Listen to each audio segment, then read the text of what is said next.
Halo semuanya, pernah nggak sih kalian lagi kumpul keluarga, terus perhatiin sekeliling dan lihat pemandangan yang udah nggak asing lagi? Balita duduk anteng, matanya terkunci rapat ke layar smartphone. Sebagai orang tua, paman, bibi, atau sekedar orang dewasa di era digital, kita pasti sering banget lihat fenomena ini.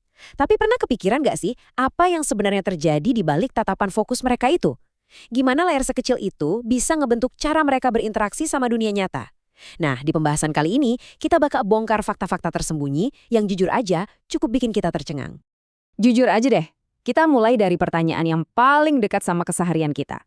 Siapa di sini yang pernah lagi di restoran atau lagi nyetir jauh terus anaknya rewel, nangis, dan jalan pintas paling gampang adalah ngasih mereka HP? Tenang, nggak perlu merasa bersalah, karena ini tuh realitas pengasuhan zaman now.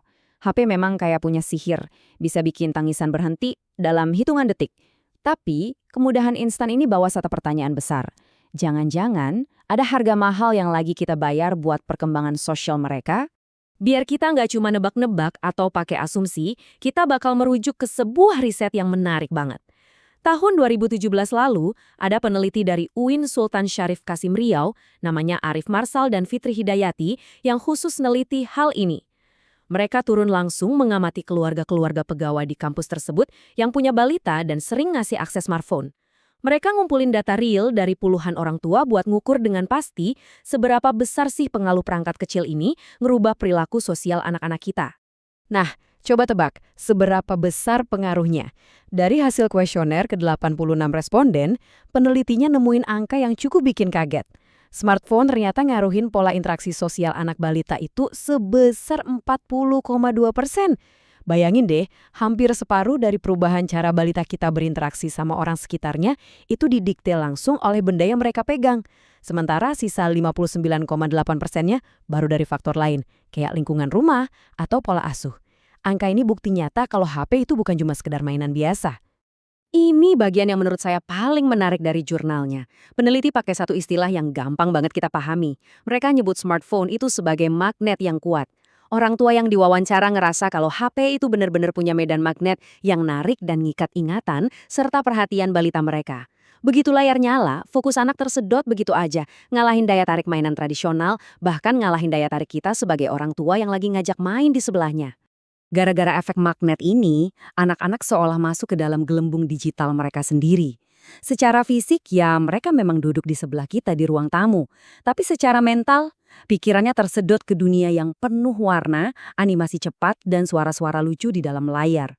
Kondisi ini yang bikin transisi perilaku mereka jadi sangat individualistis. Mereka ngerasa dunia di layar itu udah lebih dari cukup, sampai-sampai nggak butuh orang lain lagi buat merasa terhibur. Terus apa akibat nyatanya? Ada 3 perubahan sosial utama yang dicatat sama peneliti. Pertama, seperti yang kita bahas tadi, anak jadi super individualistis. Kedua, mereka jadi kurang peka sama lingkungan sekitar. Cuek aja gitu sama apa yang terjadi di dekat mereka. Dan yang ketiga, ini yang paling bahaya, komunikasi yang tadinya butuh tatap muka, butuh baca ekspresi wajah dan intonasi suara, pelan-pelan digantiin sama ketergantungan layar. Jadi fondasi dasar gimana mereka belajar jadi manusia sosial itu lagi dirombak habis-habisan. Coba kita renungin sejenak ya, karena poin ini kerasa banget emosionalnya. Data di lapangan nunjukin, waktu balita lagi asyik sama smartphone, mereka jadi kurang merespon kehadiran teman atau keluarga. Pernah kan, manggil nama anak berkali-kali tapi mereka nggak nengok sama sekali. Matanya tetap aja kekunci di layar. Secara fisik mereka hadir di tengah keluarga, tapi koneksi sosialnya putus. Tiba-tiba aja, kehadiran kita sebagai orang tuanya kalah menarik dibanding apa yang ada di kota kecil itu. Dan gara-gara HP ini kerja kayak magnet super kuat, narik balik mereka ke dunia nyata, itu butuh perjuangan yang luar biasa. Para orang tua di studi ini curhat kalau anak-anak itu sangat susah untuk disuruh berhenti. Coba aja ambil HP-nya saat mereka lagi seru-serunya nonton atau main. Wah, siap-siap aja ngadepin drama, tangisan, atau bahkan amarah. Ini ngebuktiin seberapa nyamannya mereka di dalam gelembung digital itu, sampai-sampai dunia nyata malah dianggap sebagai gangguan buat mereka.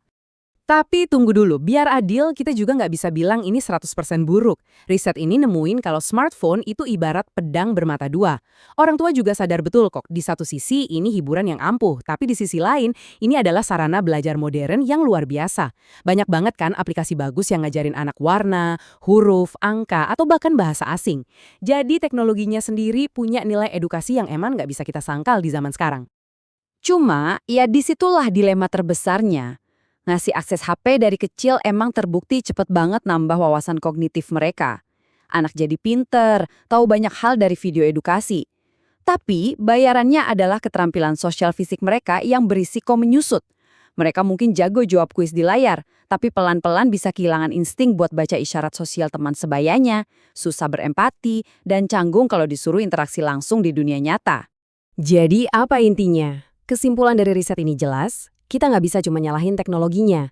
Karena 40% lebih interaksi sosial anak dipengaruhi oleh HP, kuncinya balik lagi ke kita, para orang tua. Teknologi ini butuh pengasuhan yang aktif dan sadar. Nggak bisa kita asal ngasih HP cuma biar rumah tenang, terus kita tinggalin gitu aja.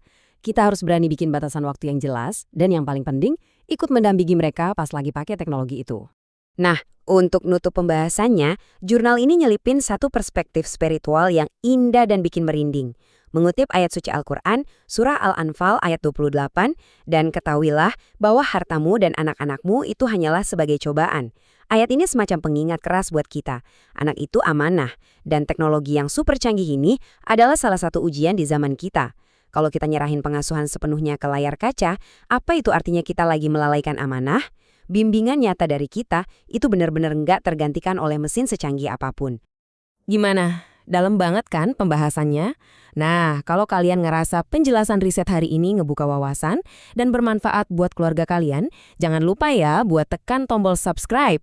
Kedepannya kita bakal terus membedah data dan riset-riset keren lainnya jadi bahasa yang gampang dimengerti. Jadi pastikan kalian gak ketinggalan ya. Akhir kata, saya mau ninggalin satu pertanyaan buat kalian renungin. Nanti pas kalian lihat anak, keponakan, atau keluarga lagi asyik banget nunduk lihat layar genggam mereka, coba tanya ke diri sendiri. Apakah smartphone ini beneran lagi mendekatkan mereka ke dunia yang jauh di luar sana? Atau justru lagi menjauhkan mereka dari orang-orang yang duduk paling dekat di sebelahnya? Yuk, sama-sama kita bimbing anak-anak kita lebih bijak lagi. Terima kasih udah nongkrong dan belajar bareng hari ini. Sampai jumpa di pembahasan seru berikutnya.